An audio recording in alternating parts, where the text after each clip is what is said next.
Bonjour.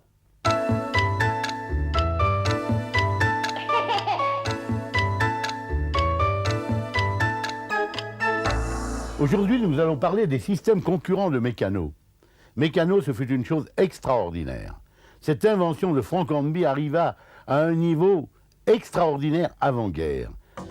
Et beaucoup d'autres concurrents voulurent atteindre ce sommet. En Amérique, le plus célèbre fut M. Gilbert qui lança Erector, à peu près une dizaine d'années après Mécano.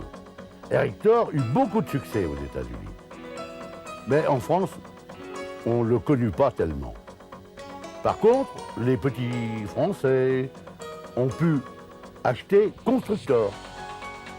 C'était à peu près Mécano, avec des trous plus petits, des plaques différentes. C'était pas extraordinaire. Un autre jeu français était pas mal, c'était Bob. Bob, son fabricant eut l'idée d'utiliser le système des échafaudages, exactement des barres avec un système pour serrer les barres. Et l'enfant pouvait construire toutes sortes de choses et également des voitures, car les échafaudages avaient des roues.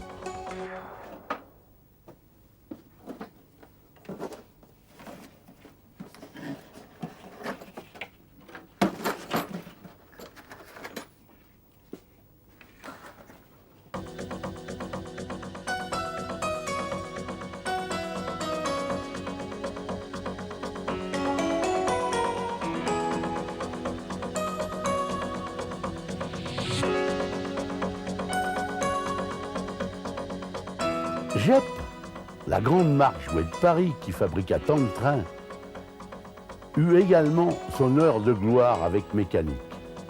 C'était un peu pour lutter contre Märklin, jouet allemand, Mécano, jouet anglais d'origine. Et sur la boîte, il avait fait figurer « Mécanique est un jouet français fabriqué en France par des ouvriers français ». On ne pouvait pas être mieux renseigné. Mais il eut une idée originale, c'est de lancer quand même Forge-Acier.